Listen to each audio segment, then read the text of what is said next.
dahil napapag-usapan tungkol sa flood control project, sino ba yung inaantabayanan natin? Hindi ba na magsasalita? Siyempre yung mga Duterte, nag-comment dyan. Pero ang interesting dun sa sinabi, hindi ko alam kung naka-ready yung sinabi ni Acting Mayor Baste Duterte tungkol doon sa pag-question niya dito sa ginagawang hakbang ng pamahalaan sa flood control project. Kasi parang nga sinasabi niya, ano ba to? Theatrics lang ba to? Etong ginagawa nila na paghahabol doon sa mga sinasabing involved sa anomaly sa flood control project. Aba, nagsalita si Mayor Baste kahit nasa The Hague. Tingnan nga natin yung sinabi niya. Ikaw yung presidente. If there is someone to blame, that will be him. Kasi dinadivert tayo dyan sa mga congressman na yan, cooking show ba? But, sino man yung responsable talaga ng lahat? Sino pumirma ng budget? At sino implementing agency? It's DPWH, that is under the president. Sabi ni Mayor Baste din, parang PR stunt lang daw yung ginagawa ng Pangulo na paghahabol dito sa mga involved sa flood control project. Ano pero yan, parang kunwari para may ginagawa, parang ganon? Parang ganon, parang papogi mo lang yan press release mo lang yan Parang ganon yung ibig niyang sabihin. Pero hindi yan pinalagpas ni Yuse Castro. May sagot dyan si Yuse Castro. Ito po. Kung sinasabi niya po na ito'y PR stunt, manood na lamang po siya. Ba't naman nila masasabing mauwi sa mga Duterte? May kinalaman ba mga Duterte sa mga maanumalyang flood control projects? Kung mayroon po, palamang makasuhan din sila. Lilinawin ko na yung pangalawang bahagi, yung huling bahagi ng sinabi ni Yuse Castro, walang kinalaman yan kay Mayor Baste. Hindi si Mayor Baste ang nagsabi nun. May nagtanong lang kasi dun sa press briefing kanina kung ano yung reaksyon ng Malacanang doon sa mga nagsasabi na baka mauwi na naman ito sa paninisi sa mga Duterte. So yun yung tinutugunan ni Yuse Castro dun sa ikalawang bahagi ng sinabi niya na bakit naman masisisi yung mga Duterte, may kinalaman ba sila sa flood control project? So yun po yung binibigyan niya ng reaksyon doon. Okay, mabuti na linaw mo kasi akala ko connected yun. Hindi siya connected. Magkaiba yun, magkaiba. Okay. Duktong lang doon sa ating editing. Pero syempre, kinonfirm din ng Malacanang na number one, natanggap na ni Pangulong Bongbong Marcos yung mga dokumento at ebidensya na sinasabi ni Baguio City Mayor Benjamin Magalong. Ay, okay. Hawak na. And pangalawa, sinabi nila na welcome si Mayor Magalong na makipag-meeting kay PBBM para pag-usapan tong mga dokumentong ito. Pag-usapan muna nila siguro bago siya ipatawag dun sa hearing. Kasi narinig ko siya mga ba yun? Or was it yesterday? Nagugulo ako sa timeline. Dahil sa kabi. Pero anyway, narinig ko si Mayor Benjamin Magalong. Ang sabi niya, naguguluhan ako sa kanila kasi sinasabi nila, ba't hindi ako magsalita? Hindi naman ako tinatawag. Hindi daw siya sinasummon or tinatawag para magsalita. From Congress? Oo. So sabi niya, anong sinasabi nila?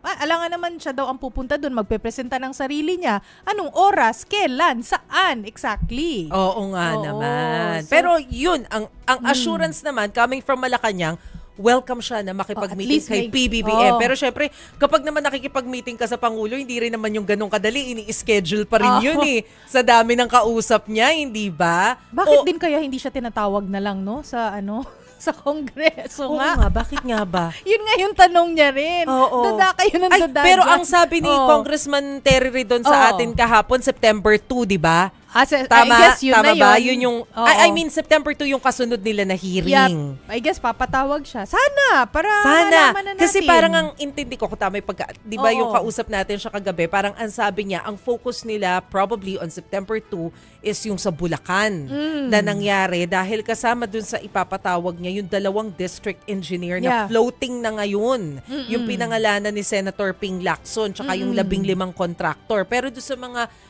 susunod pa na mga pagdinig, baka matalakay na rin dyan yung iba pang mga issue. Baka nakaschedule na si Mayor Magalong. Tingnan natin.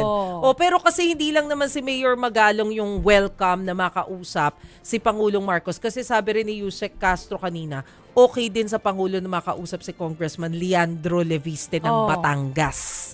'Di ba? Kasi siya yung nagsabi na may nagtangkang manuhol sa kanya. Anong pangalan, Kalalong Failed ba yun? attempt. Engineer. Oo, letter C yun eh. Oo, Oo. engineer Kalalong ata. Oo, Baka mali district yung... engineer po siya. Oo, Oo. ng Kalalo. kakalalo lang pala. Nilagyan ko Oo. pang NG.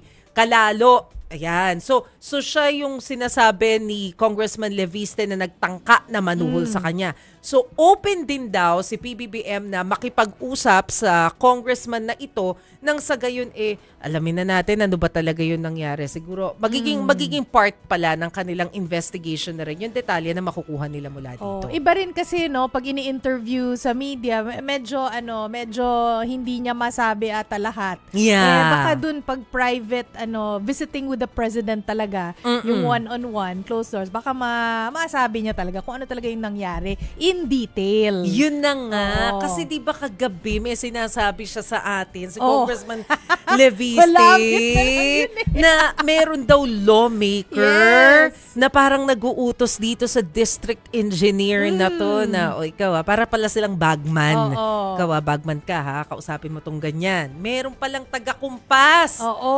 Oo. Parang may narinig na akong pangalan kanina.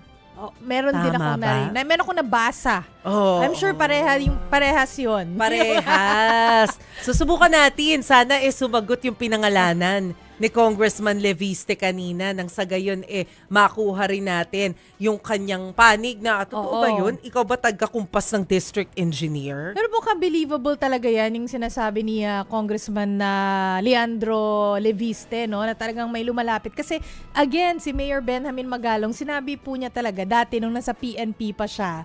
Ang sabi niya, sinasabihan na daw talaga sila tuwing budget season, Oo. lapitan niyo na yung kongresista kung ano yung mga gusto nila.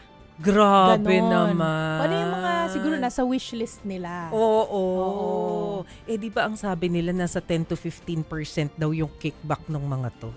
Nung mga congressman. Ay, isipin mo. Depende daw, sabi ni Congressman Leviste, Oh. depende kung horizontal o vertical yung project. Yung horizontal may flood control, di ba?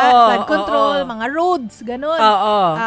Pag vertical naman po, pataas, di ba? Mga paralan, Oo. hospital. So yung depende porsyento. dun sa project yung magiging Oo. porsyento ni Kong. Oo. Ay, iba rin talaga. Meron din silang mga price list, ha? Yes. Ito Ibang para level.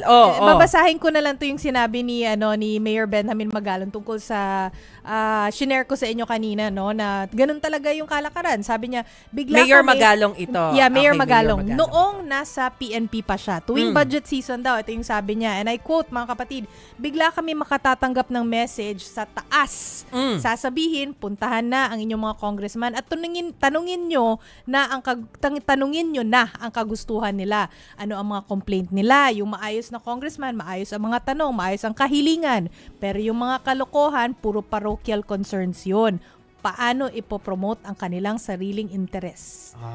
So, ganun talaga ang kalakaran. Abay, dapat niyang makausap ni PBBM tong si Mayor Magalong. Maraming alam to. Curious tuloy ako, ano kaya yung laman ng dokumentong ibinigay ni Mayor Oo, Magalong? yung mga ebidensya. Gaano kaya yun kakapal? Oo. Hindi ba? Kasi kung naibigay niya yun kay PBBM, hindi ko alam kung kailan binigay, pero ang suspetsa ko, baka nung nagkita sila sa Cannon Road. Di ba kasi over the weekend, bumisita si PBBM doon sa Cannon Road. Chinek yung dalawang rock netting, tapos yung isa pang project. Oo. Di ba doon sa Cannon Road na parehong palpak. Na-upset talaga si BBBM. Oo.